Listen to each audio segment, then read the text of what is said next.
Oh man, this is what kills me, man. About the rap world in general today, with like today's audience and today's people, the fans and the music. They all go off social media. Whatever social media tells you, y'all believe it, and it makes your opinion. You base your opinion off what you get off social media, rather than making your opinion on your own. If social media tell you, oh, this suck, it got so many thumbs down, it's terrible, and you listen to it, you go, yeah, it's terrible, because they programmed you to believe it was bad going in. And it's like, oh yeah, it sucks, it's not hot. It's just, I don't get that. You know, maybe because I'm from a different area where you had to actually do the work. And when you guys mention ghostwriting, oh, you got somebody write your own rhymes, you ain't real. There's so many different forms that this has been happening since rap has started. Since rap began. So when people say it's an unwritten rule, you must write your own raps, that's a lie. Grandmaster Cats have been writing rhymes for years. Since Sugar Hill Gang. Okay, Melly Mel have written rhymes for many artists. Okay? There was all these different writers in the group, and it was cool back in the 80s. Nobody frowned on if somebody else was writing a rhyme.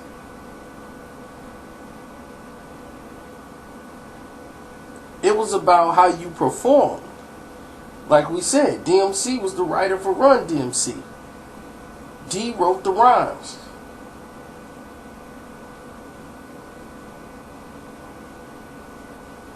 That was Curtis Blow was mostly a producer at that time. He was transitioning from rapper to producer. He didn't really want to rap that much anymore. He wanted to make records. He wanted to just produce records. And that was the transition he was making. And me, I have co-written a lot of songs, ghostwritten songs. And a lot of people think because you ghostwrite that I'm giving songs to Diddy or stuff like that. No. It's a much smaller scale than what you think. But some of the bigger names that you've heard before have used my lines. Because it's like this. The ghostwriter has ghostwriters. Okay? The person that is in contact with a artist who may be ghostwriting might be in a funk when that person needs something. And in order way to get out of his funk is he needs something new and he ain't bringing it and he's too busy. He got too much on his hands.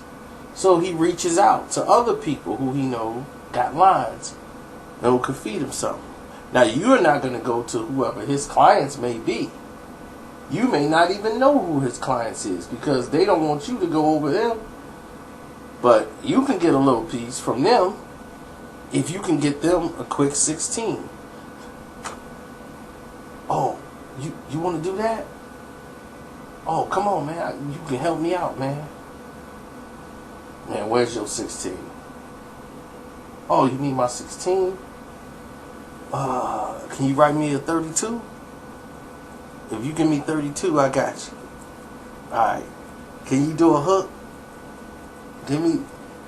Just give me that 4 bars, man. And then we'll loop it. I mean, here's the thing. There's so many different forms to ghostwriting, to what people would call ghostwriting. There's some you do when the artists just don't write anything, which is very rare. It's very rare that the artists that you have don't write nothing. I mean, not one word. I'm not a rapper. I'm just an entertainer. Like a Diddy type situation. Or Dre or somebody like that. And they want to go out and rap. It is very rare to have a person that just don't write anything. And you write for them. Okay? And people think like, oh, well, this is a big business for everybody. Not really. Because this is a trust type deal you're in. So there's a lot of trust has to go one way or another. A lot of people might think, oh, there's special contracts that you got to sign where you can't say nothing. That may go on with the ghostwriter that's in the circle, like dealing with a Jay-Z or somebody.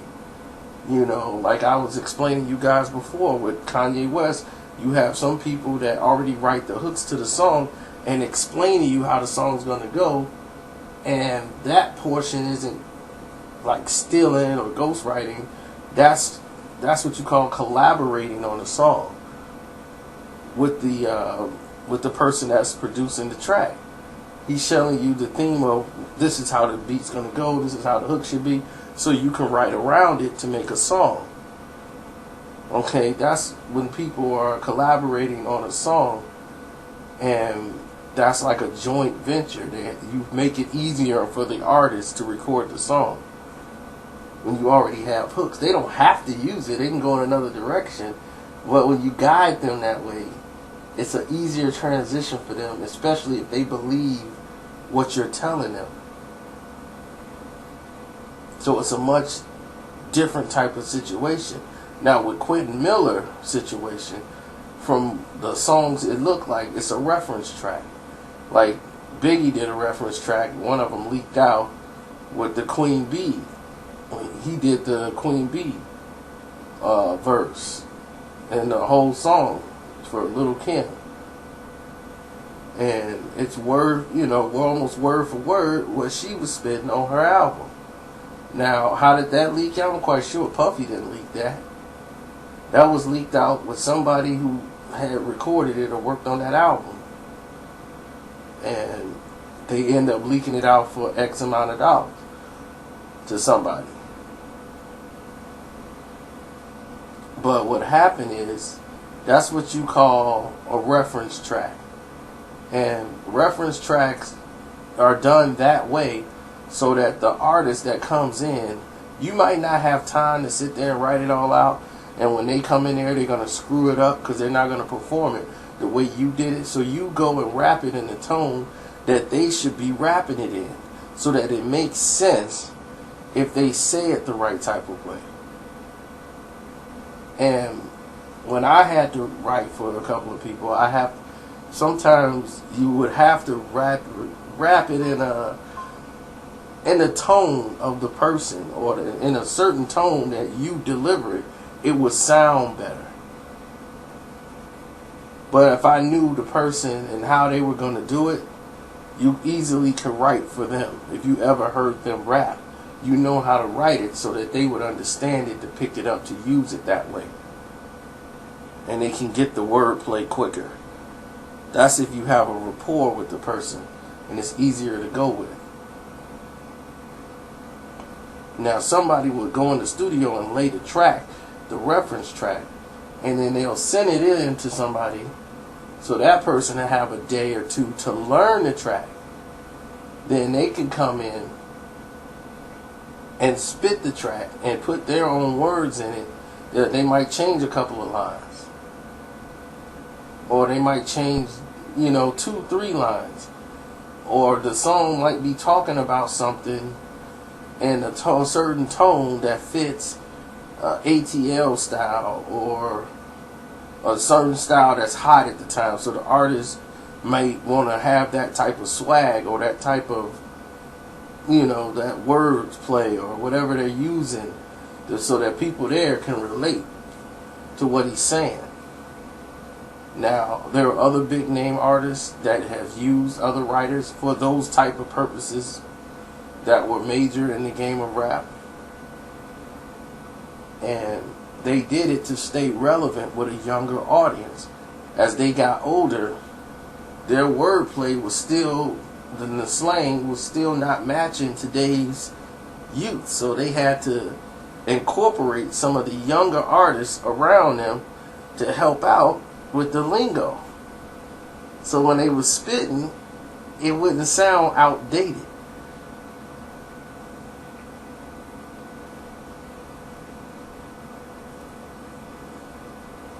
As a result of what Drake was doing, he kept with all these number one hits. For those who don't remember, Drake himself is a ghostwriter. And he's an artist. For those who didn't know. So when he was recruited and came over, he was ghostwriting for you know who. But we ain't gonna say his name. But no one cares about the fact the guy that he signed with may or may not be using a ghostwriter. Everybody cares about Drake. And I just got to telling you that sometimes ghostwriters use ghostwriters. Or collaborate with other writers. Because they have deadlines or they can't meet something. They're pretty busy. And I'm quite sure Drake's schedule was pretty busy. And he gave this person credit for co-writing songs. Gave him credit. So that's why I don't say it's a ghostwriting situation. They collaborated on the songs together. That's different. Now, here's another instance about ghostwriting. It's called catching lines. This is when you're in the studio with another person who may be writing the rhyme. Now, that person that's writing the rhyme, and they might write it out and you stop them and be like, man, that's dope, but instead of saying it that way, you should change the line and say it like this. Boom, boom, boom, boom, boom. And they say, yeah, it sounds colder that way. Yeah, I'll just change that line to this. I'll use that. Yeah, that sounds dope. Now let me do the whole thing over. Blah, blah, blah, blah, blah, blah, blah, blah, blah, blah. And then they spit the verse that's in there. That's called catching a line. And this is how, you remember Wu-Tang's album, Only Built for Cuban Links? And how Ghostface just destroyed everything? This is why he shines so much, is because Ghostface wrote the rhymes, but he had other people in the room, like Capadonna, some other dudes that was in there, other MCs, the young MCs, and they was all helping each other, catching each other's lines. Melph's in there. So some of the lines came from Method Man's mixtape that was done years ago. You know, and they just take a line and put it into the song because it fit, or they switched up something and it fit the line. You know, it just was perfect. They just catching lines, so that when you get through line, and somebody spit it the same way, man, it comes out raw. But Ghost is rapping and he's putting his flavor and style to it. That's Ghost, his energy, and his energy was just mad at the time. And that's why it came out in a way that it just like laser beam. And Ghostface had the same problem now. The other guy, I wrote Ghost's album, which it wasn't. He was in there in the room, help catching lines. He'll throw a couple of lines out, a couple of ideas, like, man, just switch this word around and do it this way. And he thinking he wrote somebody's album, which he didn't. So, when you want to catch a line or go into a situation like this, the first thing you do is, mostly people get involved in, like how I got involved, is I don't like to rap. I tell people all the time I don't like how my voice sounds. I don't like to rap because I don't like the way my voice sounds on the tape or when it's recorded when I'm rapping. But in a freestyle battle, you will be destroyed going up against me. And I know that because I son people. I can have nothing and still son the guy that I'm going against. He can have millions of dollars. He can have a Mercedes Benz, a Beamer, any type of vehicle that's popular that year, a house. I can have nothing but a shopping cart and bummy clothes. And if you put me in front of him, I will son him to death. Because it's an attitude more than anything. It's like almost an imperial attitude that you have to have when you do that. When you're sonning somebody or going at another MC like that. You have to make it look like you can't touch me because I know more than you. It's like you know something they don't. And that makes you regal. And they can't touch it. And they want to know why they can't get to you with the rhymes that they throwing. So it's mentally challenging to them. Because it's the way you carry yourself in that battle. I'm not nervous going into that battle because I know I'm going to son them so bad that it's going to change everybody around them. Like all these people, I know what they're going to cheer on. I know what they're going to go ooh on. I know how to set that up to come into the next punch. And it's like setting up a fighter for disaster. And if you listen to the rhymes, they're going to give you the ammunition to use against them. And whenever they spit their verse. So, in the course of this, I was able to meet a couple of inspiring rappers. And this is how they got in the game of being ghostwriters. These inspiring rappers had these songs. And these songs got lost in the shuffle. And they were sending them out, trying to get to the right people, sending them to A&Rs, and they'll listen to it, and the A&R will be like, you know, what you think of this, what you think of that. So far, it will get to one of the major artists that might be on the label, and he's like, man, they kind of cold, you know, they kind of dope, I like them. Oh, it's some of these young kids from such and such. They might be very ambitious, trying to go to the managers and doing whatever it is that they do. And then they'll get a call to come in to a studio, meet this guy. It's like, oh, we're gonna have a contest, you know, but you know, we liked what you sent us so far. Have you ever heard of this artist, such and such, that signed with us? And he's like, oh yeah, like what do you think of him? Oh yeah, he's good, man, he's great, and this and this and this and that. Then they go, okay, well, I tell you what, we're gonna have you working with him right now while we try to see if we can get you a deal. What else do you have? Do you have like how many songs you have? Oh, I do this and that, and do you write your own songs? Oh yeah, I write them all out, and this and that. And it's like, okay, well, this person, like, you can start writing for them, or we'll try to see into, you know, this will keep you afloat. You know, if you write some songs for them, blah blah blah, and we'll try to keep you afloat. But it don't happen like that right away.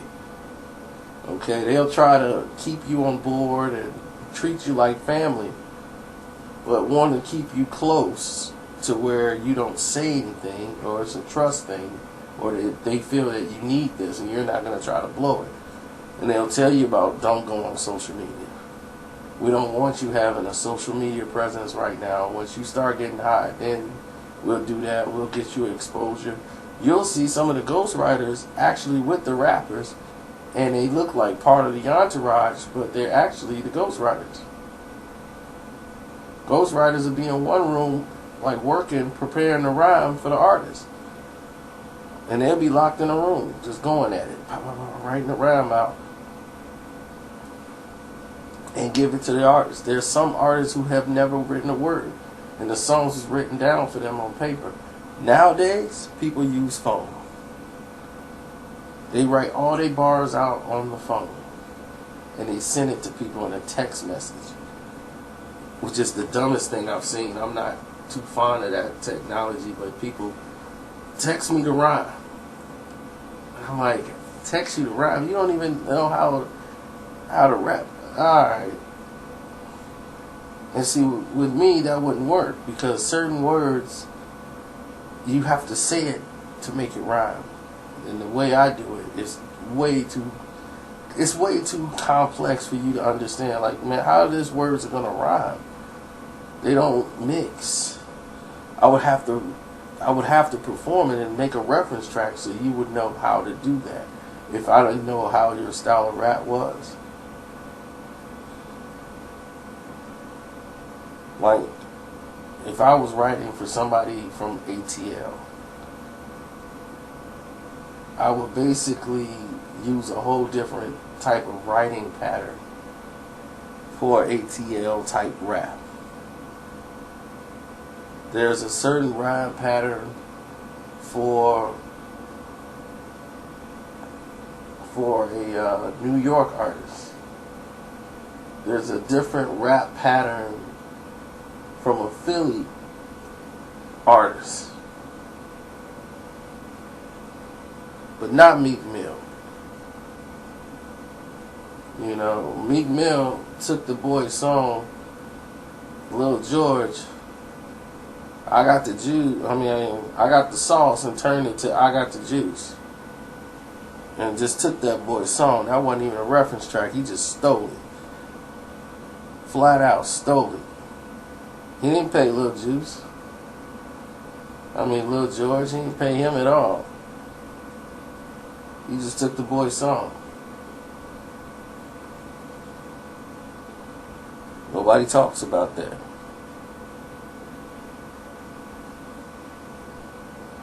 But ghostwriting, and what you call ghostwriting, has been around for a long time. But there's a certain thing that's called stealing from other artists. And that's what Meek Mills did in that situation. That's called stealing. You didn't pay that artist. You just stole from him. See, that's different. Jay-Z was stealing from other artists. He wasn't paying them for them lines. He was just stealing them because he could. And hopefully people didn't catch it. And so that guy made that I'm not a writer, I'm a biter. When he made that tape with all Jay-Z stealing people's lines from Big Daddy Kane and put the light and the emphasis on it, this guy was stealing rhymes. So when people say, oh, well, you praise Drake, you defending Drake, but you attack Jay-Z, there's a difference. Drake gave Quentin Miller credit on his album. He didn't say, write me this, and I'm going to pay you in quiet, and you just shut up. And it's hush-hush behind closed doors. No, he got album credits for co-writing. That means they collaborated on the song. So he might have done a reference track to show them how the tone was going to go, because the theme is more ATL. But why is people like Meek Mill using people's song like Lil George to put on his mixtape? Because he's trying to rap like an ATL dude. So when you say I'm attacking Meek Mill, I'm just bringing you the real. It's no bias. It's just the real and the truth. And if you don't like it, then that's just your point. That's your prerogative. Meek Mills was hanging around in 2007. He was hanging around Tip. That's the truth. He was on shows trying to get like Tip, and he started to use the ATL flow, biting their lingo, biting everything they was doing in ATL. Now he think he Gucci Man.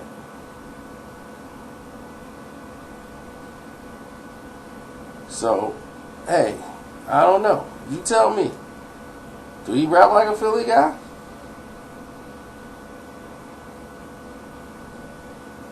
I don't really think so. I think he rap more like ATL now. I think he's like mixed. He's confused. He don't know what he want to do. But what he's trying to do is get fans, which is going to be really difficult for him. But that's enough about that guy.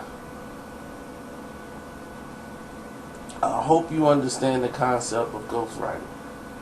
Now, what Quentin Miller did was get paid. All the talking, all the hating, everything they did, the man did what he was supposed to do. He helped co-write, and Drake helped this man who had nothing get money in this game.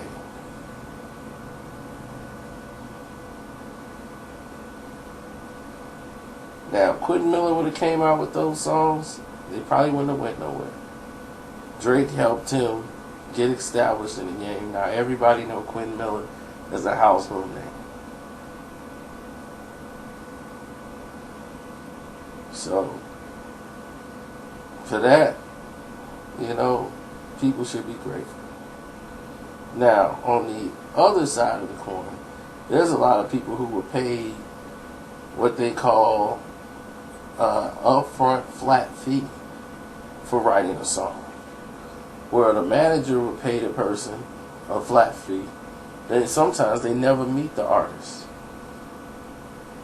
That happens a lot in the recording industry of every other music known around the globe. Well, whoever wrote the song never even meet the person that performs it. They never have a coffee. They never have any conversation. People can sing other people's songs. They pay the rights to. And there's no say about it in every other music form. But in hip-hop, it's supposed to be a black eye to the artist. Like, if they had a ghostwriter, they're not real. And I'm like, wow, what's real? Because a lot of artists have done exactly everything I've just told you. Almost every top rap artist in the game has done everything that I've just mentioned, or at least one of them, when it came down to the rules of ghostwriting.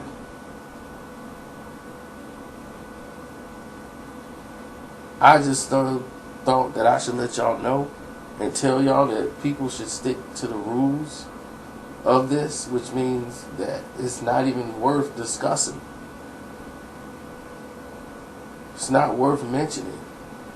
Is there confidentiality agreements? Probably if you on a higher scale on certain aspects of what's going on, but it's not that serious, and it's not a lot of room for them. So people thinking like, that's it, I'm in the game. It don't work that way, because a lot of people, they don't trust in this game. A lot of people want to get on. I just ghostwritten a song for Wayne. I'm just using that for an example, but the same thing applied with him. And then it was like, there's certain things that an artist can do and can't do, or it's not their strength. A certain type of rap song, that's not their strength, but they want to do it anyway to advance as an artist. And if you can get publishing rights on them, then by all means.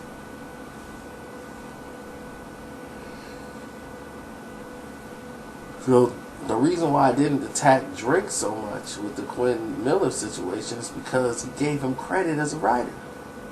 So if you get credit as a writer, co-written by Quentin Miller, then it's hard for me to say, hey, man, he's using a ghostwriter, or criticize the man for doing so when he didn't steal the song. They collaborated.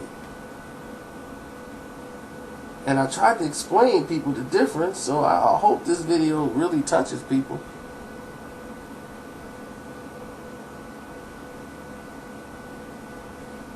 And people want to say, what's the pay for ghostwriting? That was another question. So let's go into finances for ghostwriting. Now, when people ghostwrite, believe me when I tell you this, there is no price. There is no set price whatsoever. There's no promise you're gonna get publishing rights. There's no problem, no, like, you're gonna get anything out of co-writing a song or ghostwriting.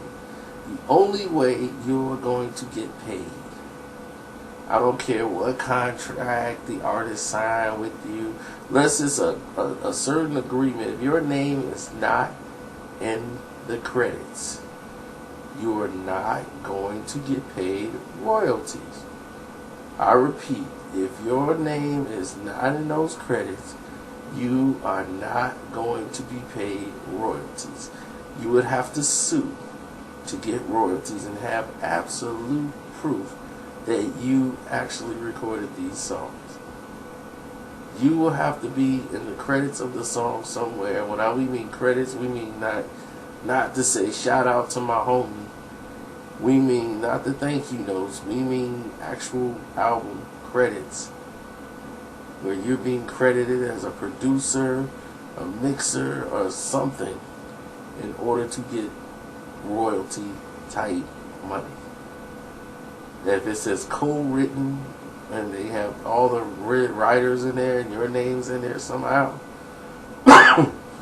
then yes, you will be receiving some royalties on that record, especially if it's a monster hit record.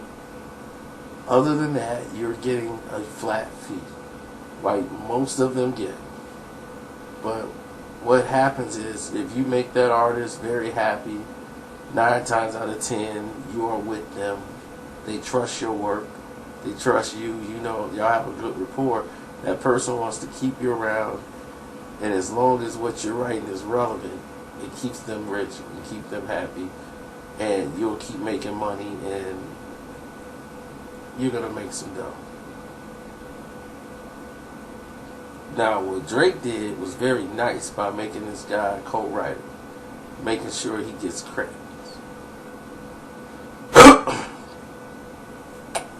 Because a Drake album is going to sell. And it's going to perform and do what it's supposed to do. And whatever he's doing it right, because the songs are coming out hot.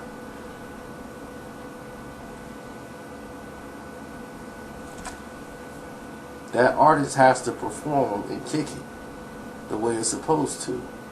Now, do you really want Drake to go in there and write something on his own and come out with something against you or something of that nature? Yeah, he can. You know, I heard early Drake, so I know what he can do. I know what he's capable of.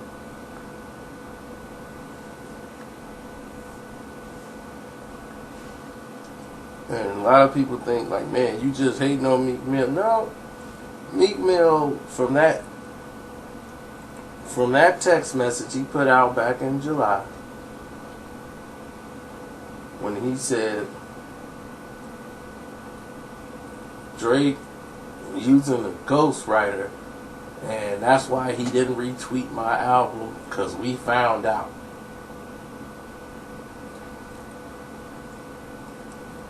For Meek Mill to say that, when you know Drake helped the girl that you with her raps,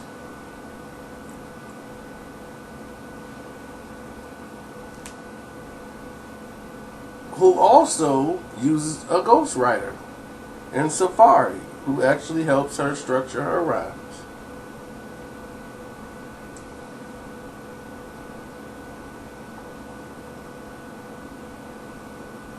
So, why Nicki doesn't feel that that's ghostwriting, it is collaboration.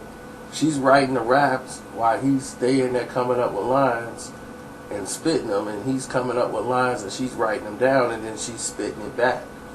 They're collaborating. They're doing what I told you before. That's called catching the line and this and that, except for he's actually writing it and then she's writing it down. And then she'll spit it and she might flip a line or two to make it fit more to what she's doing. And she feels that I wrote the rhyme. Because that's why I heard Safari have a different thing going on there, and they're gonna probably have to come out to a settlement with that case. But that's neither here nor there. I think this video is long enough. I hope I answered a lot of y'all questions. And if you want to reach me, I am at Karceno on Twitter. Facebook, no. Okay?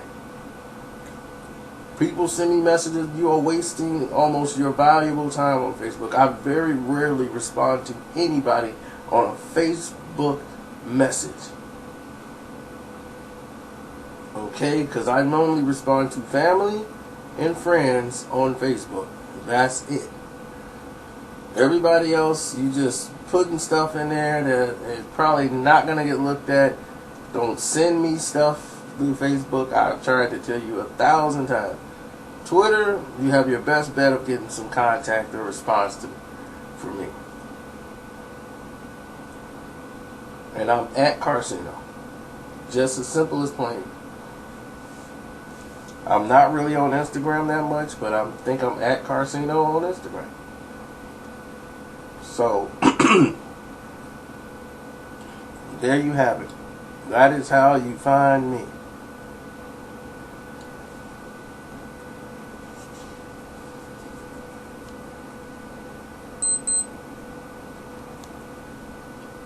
And I'm done.